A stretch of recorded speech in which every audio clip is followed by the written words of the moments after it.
안녕 집사님들. 혹시 집사님들 고양이를 어떤 환경에서 키우고 있으세요? 원룸? 투룸? 아니면 아파트?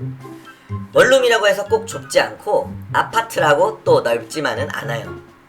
사실 우리가 느끼는 공간과 고양이가 느끼는 공간은 다르거든요. 오늘 영상을 끝까지 보시면 고양이 한 마리가 살기에 적절한 면적은 어느 정도인지, 고양이가 느끼는 공간을 어떻게 넓혀줄 수 있는지, 고양이가 정말 만족하는 공간 크기는 얼마나 되는지 아시게 될 겁니다. 그럼 본격적으로 고양이가 살기에 적절한 평수를 알려드릴게요. 한 마리 키울 때 최소 공간 2평에서 3평, 바로 극한의 환경입니다.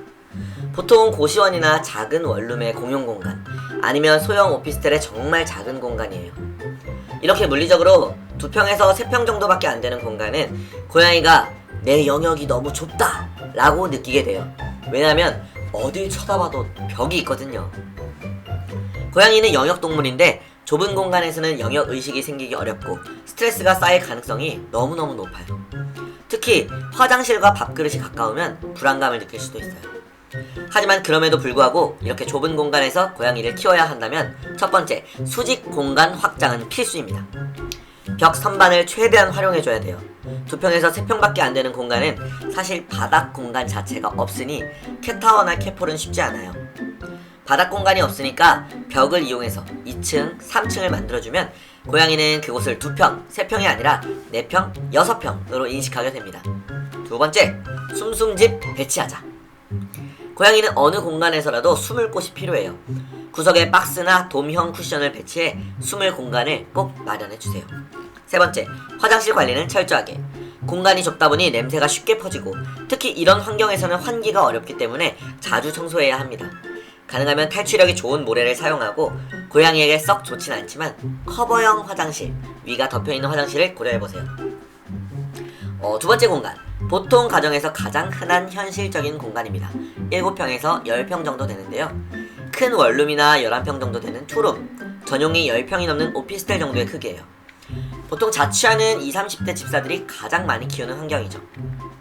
이 공간에서 고양이가 느끼는 감정은 뛰어놀 공간이 많진 않지만 나쁘진 않아.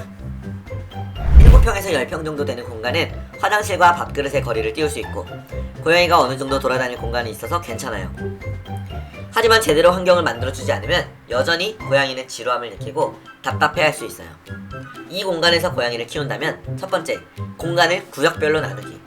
고양이가 편히 잘 수 있는 푹신한 공간인 휴식구역, 사람과 떨어진 곳에 배치해 불쾌감을 줄이는 화장실 구역, 장난감과 스크래쳐를 두어 활동량을 높이는 놀이구역으로 나눠주시고, 두 번째, 창가를 활용해 창밖을 볼 수 있도록 해먹이나 캣워크를 설치하면 심심함이 줄어들어요. 마지막 세 번째 공간, 고양이에게 이상적인 공간은 최소 15평 이상이에요. 큰 오피스텔이나 넓은 3룸 빌라, 아파트 같은 환경이죠. 15평이 넘는 공간에서는 고양이가 이렇게 느껴요. 와, 내 구역이 너무 많아. 근데 이 공간에 재밌는 게 좀 채워져야겠는걸. 영역이 넓어지면서 안정감은 들지만 오히려 환경이 단조롭다면 무료해질 수도 있어요. 이 공간에서 고양이를 키운다면 첫 번째, 여러 개의 영역 공간을 조성해주세요. 캣타워도 한 개가 아니라 집안 곳곳에 휴식 공간을 마련해주면 좋아요. 두 번째, 고양이 동선을 고려해주세요. 집사가 보기에는 충분한 공간이어도 고양이가 한 곳에만 머물면 의미가 없어요.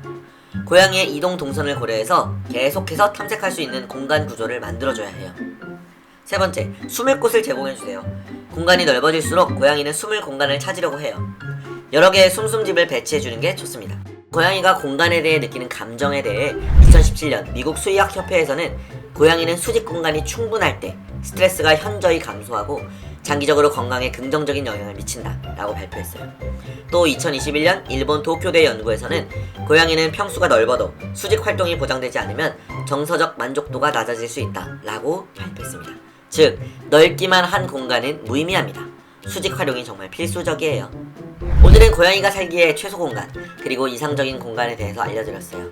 집이 작다고 미안해하지 않아도 돼요. 그리고 넓다고 다 해결되는 것도 아니에요. 중요한 건 고양이가 그 공간에서 얼마나 즐겁고 안정감을 느끼느냐입니다.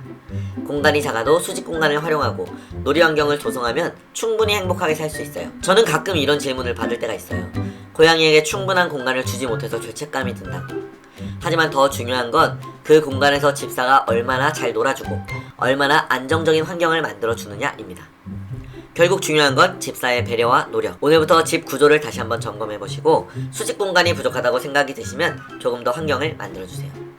오늘 영상이 유익했다면 좋아요와 구독 부탁드립니다. 다음에 더 유익한 영상으로 돌아올게요. 감사합니다. 행복한 하루 되세요.